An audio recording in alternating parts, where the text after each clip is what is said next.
సమూయేలు మొదటి గ్రంథం 12వ అధ్యాయం 19వ వచనం మనం చదివితే అక్కడ ఒక మాట బైబిల్ గ్రంథంలో మనం చూస్తున్నాం. అందరూ బైబిల్ తెరవండి. 1 Samuel chapter 12 and verse 19. సమూయేలుతో ఇట్లనిరి రాజును నియమించుమని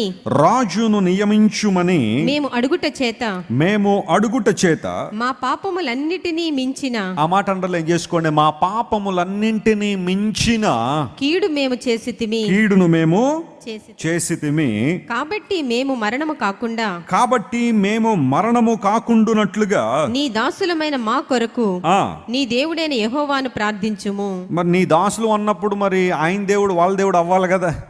పలికేదేమో నీ దాసులు అంటున్నారు, మళ్ళీ సమూయేలుతో అంటున్నారు నీ దాసులు మేము బ్రతుకున్నట్లుగా నీ దేవుడికి ఏం చేయాలట? ప్రార్థన చేయాలి. చూడండి, ఇప్పుడు నీ దాసులు అన్నప్పుడు యజమానుని దేవుడు వీళ్ళ దేవుడు ఒకడే కదా. అంటే వాళ్ళు మాటల్లో దాసులు అంటున్నారు కానీ హృదయాల్లో దేవునికి సబ్మిషన్ అనేది కనబట్టలేదు. అందును బట్టి కొన్నిసార్లు చెప్తా ఉంటాను, కొంతమంది దేవుని దాసులు అని పిలువబడతారు కానీ నిజంగా వారు ఎవరికి దాసులై ఉన్నారంటే పాపానికి దాసులై ఉన్నారు. సరే, ఈ నేపథ్యం మనం ఆలోచన చేస్తే ఇశ్రాయేలు ప్రజలు ఐగుప్తు నుండి బయటకు వచ్చిన తర్వాత 40 సంవత్సరాలు వారు నరంలో తిరిగి ఎట్టకేలకు కనాను దేశం చేరుకున్నారు యెహోషువ నాయకత్వంలో. యెహోషువ గారు ఇశ్రాయేలు ప్రజలందరినీ కూడా చేర్చి ఇశ్రాయేల్ దేశాన్ని అంతా కూడా పంచి ఇచ్చి ఒక్కొక్క గోత్రానికి ఒక్కొక్క ప్రాంతాన్ని ఇచ్చేశాడు. ఇచ్చిన తర్వాత వాళ్ళందరూ కూడా ఆ ప్రాంతాన్ని ఆల్మోస్ట్ ఆక్యుపై చేసుకున్నారు. చాలా మేజర్ ప్లేసెస్ అన్నీ కూడా ఆక్యుపై చేసుకున్న, కొన్ని మాత్రం ఇంకా ఉండిపోయాయి. అలాంటి సందర్భంలో ఇశ్రాయేలు ప్రజలందరూ కూడా ఆ ప్రాంతంలో నివసిస్తున్నప్పుడు చుట్టుపక్కల కొంతమంది శత్రువులు వారి మీదకి దాడికి వస్తుండేవారు. ఇశ్రాయేలు ప్రజలు మట్టుబెట్టాలని, వారిని చంపేయాలని, వారి దగ్గర ఉన్నవన్నీ కూడా దోచుకోవాలని వారు చాలామంది శత్రువులు వారి మీద దాడి చేస్తుండేవారు. ఫిలిస్తీయులు కానీ, కనానీయులు కానీ, మిద్యానీయులు కానీ, అమాలేకీయులు కానీ, ఇంకా రకరకాలైన ప్రజలు ఆయా ప్రాంతాల్లో అమ్మోనీయులు కానీ, మోయాబీయులు కానీ, ఇలాంటి వారందరూ చుట్టుపక్కల ఉన్న వారందరూ కూడా ఇశ్రాయేలు జనాంగం మీదకి వస్తూ ఉండారు. అదేంటో అప్పుడు ఇప్పటికీ కూడా చాలామంది ఇశ్రాయేలు జనాంగాన్ని నాశనం చేయాలనే ఆలోచన చాలామందిలో కనబడుతూ ఉంటుంది. అలాంటి సందర్భంలో ఒక 400 సంవత్సరాలు న్యాయాధిపతుల ద్వారా వారు ఏలుబడి చేయబడ్డారు. ఒక్కొక్క శత్రువు వస్తూ ఉంటే దేవుడు ఒక్కొక్కరిని ఎన్నుకోవడం, వారు వీరోచితంగా పోరాడడం, ఇశ్రాయేలు ప్రజలకు విజయాన్ని ఇవ్వడం. ఇదంతా కూడా న్యాయాధిపతుల గ్రంథంలో జడ్జెస్లో at the span of 400 years ఆ సంఘటన జరిగిపోయిన తర్వాత ప్రజలందరూ కూడా చుట్టుపక్కల ఉన్న జనాంగాల్ని అబ్జర్వ్ చేయడం ప్రారంభించారు. ప్రతి జనాంగానికి ఒక రాజు ఉన్నాడు, ప్రతి జనాంగానికి రాజరిక వ్యవస్థ ఉంది. మాకే రాజు లేడు.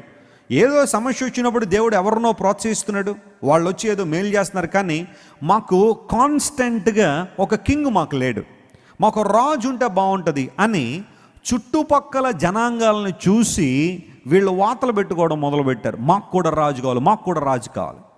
దేవుడు అంటున్నాడు, నేనే మీకు రాజును కదా, నేను మిమ్మల్ని నడిపిస్తున్నాను కదా, నా రాజరికాన్ని మీరు తృణీకరించి మరలా ఏదో భౌతిక రాజు కావాలంటున్నారేంటి అని దేవుడు మాట్లాడుతున్నా ప్రజలందరూ కూడా ఇష్టపడి, లేదు మాకు కుదరదు, మాకు రాజు కావాల్సిందే. అదిగో మోయాబీలకు రాజు ఉన్నాడు, అమ్మోనీలకు రాజు ఉన్నాడు, ఎబూసీలకు రాజు ఉన్నాడు, వాళ్ళకున్నారు వీళ్ళకున్నారు, మాకెందుకు ఉండకూడదు రాజు అని వీళ్ళని చూసి వాతలు వేసుకోవడం మొదలుపెట్టారు. వారి మనసుల్లో ఆల్రెడీ సౌలు అనబడే యవనస్తుని చూశారు. బెన్యామీయుడు చాలా ఎత్తుగా ఉన్నాడు, మంచి దేహదారుఢ్యం ఉంది, ఇలాంటోడైతే మాకు ముందుగా నడుస్తారు, రాజు చాలా బాగుంటుందని.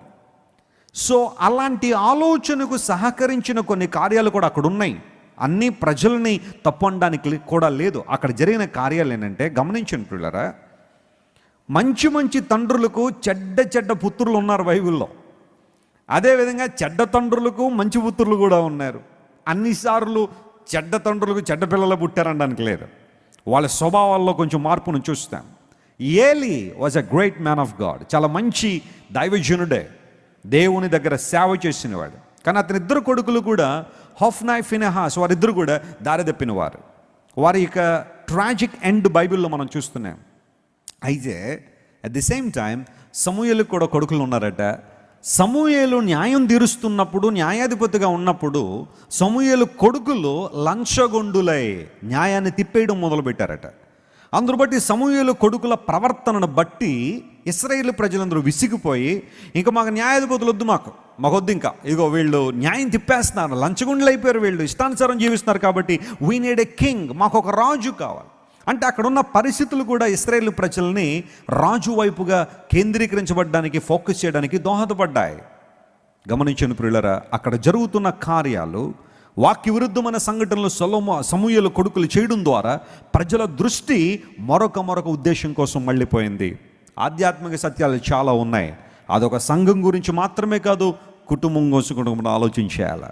నీ దృష్టి దేవుని మీద లేకపోతే నీ పిల్లల దృష్టి మరొకరి వైపు వెళ్ళిపోతూ ఉంటుంది. నీ నుండి దొరకని ప్రేమను మరొక చోట వెతుక్కోవాలని అనుకుంటారు. నీ దగ్గర దొరకని ఆప్యాయత మరొక చోట వెతుక్కోవాలని చాలామంది ఆశిస్తుంటారు. ఈ పాఠాన్ని అందరూ నేర్చుకోవాలి. అంటే సరైన న్యాయము సమూయేలు కొడుకుల ద్వారా నాటి ప్రజలకు అందనప్పుడు వారందరూ కూడా ఇక న్యాయాధిపతుల వ్యవస్థ మాకొద్దు, రాజులు మాకు కావాలని సౌలు వైపుగా తమ దృష్టిని తీసుకెళ్లారు. చాలామంది పిల్లల్ని, యవనస్తులను మేము కౌన్సిలింగ్ చేస్తూ ఉంటే వారందరూ చెప్పే మాట ఏంటది, ఏంటమ్మా ఆ లోక ప్రేమలో పడిపోయి నీ జీవితాన్ని పాడు చేసుకున్నావు అంటే, మా ఇంట్లో నాకు ప్రేమ దొరకట్లేదన్నా, మా అమ్మ నన్ను ప్రేమించదు, మా డాడీ నాతో టైం స్పెండ్ చేసి చాలా కాలం అయిపోయింది ప్రేమతో మాట్లాడి, మరి ప్రేమ కోసం లోకంలో పరిగెట్టాల్సిన పరిస్థితి వచ్చిందన్న. ఎవడో కనబడతాడు కాలేజీలోనో, లేకపోతే కాలేజీ నుండి ఇంటికి వచ్చే దారిలోనో కనబడి, నువ్వు చాలా అందంగా ఉన్నావు తెలుసా, నువ్వు ఎంత బాగున్నావు తెలుసా, నిన్ను అలా ప్రేమిస్తాను, ఇలా ప్రేమిస్తాను, నీకు స్వర్గం చూపిస్తాను, అది చూపిస్తాను, ఇది చూపిస్తాను అనేసరికి ఇంట్లో ఎలాగా ప్రేమ దక్కట్లేదు కాబట్టి వాళ్ళు ప్రేమిస్తారు అనుకుని చాలామంది మోసపోయి అటువైపు వెళ్ళిపోతూ ఉన్నారు. ఇశ్రాయేల్ జీవితంలో జరిగింది అదే. ఇవన్నీ కారణాలు మనం తీసుకుంటే వారందరూ కూడా సమూయేలు చెబుతున్నప్పటికీ కూడా, నో, మీరు అలాంటి వద్దు, దేవుడే మీకు స్వాస్యం, ఆయనే మీ రాజు, ఆయన అధికారం కింద మీరు ఉండండి, దేవుడు తన చిత్తానుసారంగా మిమ్మల్ని నడిపిస్తాడని ఆ సమూయేలు ఎంత చెప్పినప్పటికీ కూడా ప్రజలందరూ పట్టుబట్టి మాకు రాజు కావాల్సిందే, మాకు రాజు కావాల్సిందే. సమూయేలు దేవుడిని అడిగాడు, ఓకే వాళ్ళు అడుగుతున్నారు కదా, చేసి పెడతాం. దేవుని చిత్తాలు రెండు రకాలుగా ఉంటాయి, జాగ్రత్తగా గమనించండి. అందులో ఒకటి డైరెక్ట్ విల్ ఆఫ్ గాడ్, దేవుని యొక్క సంపూర్ణమైన సావరిన్ విల్, దేవుని చిత్తం ఒకటి ఉంటుంది. రెండో విల్ని ఏమంటారంటే పర్మిసివ్ విల్ అంటారు. పర్మిసివ్ విల్ అంటే దేవుని దగ్గరికి వచ్చి రెండు రకాల ప్రార్థనలు చేస్తారు మనుషులు. ఒకటి, ప్రభువా నీ చిత్తం నా జీవితంలో నెరవేర్చు ప్రభువా అని ప్రార్థన చేసేవాళ్ళు ఉంటారు. మరికొంతమంది ఏమంటారు తెలుసా, నేను ఇది అనుకున్నాను, కొంచెం నువ్వు అది చేసి పెట్టేయాల్సిందే అని ప్రార్థన చేసేవాళ్ళు కొంతమంది ఉంటారు. నేను ఎలా అనుకుంటున్నాను, కొంచెం నువ్వు కూడా అలా అనేసుకోవాలి. ఈమె దేవుడు అనుకున్నట్టు అనుకోదట, ఈమె అనేసుకుంటుందట. అందులో బట్టి దేవుడు కూడా పలానా సహోదరు అనేసుకుందంట, అలా నేను కూడా అనేసుకోవాలని చెప్పి దేవుడు మైండ్ ఏం చేయాలట, ట్యూన్ చేసేసుకోవాలట. దేవుని సేవకులు ట్యూన్ చేసేసుకోవాలట. పలానా అబ్బాయిని చూసేసుకుందామండి, కొంచెం పాస్టర్ గారు ఫిబ్రవరి 30వ తారీఖు కొంచెం మంచి ముహూర్తం ఉందని పెళ్లి చేసేయండి.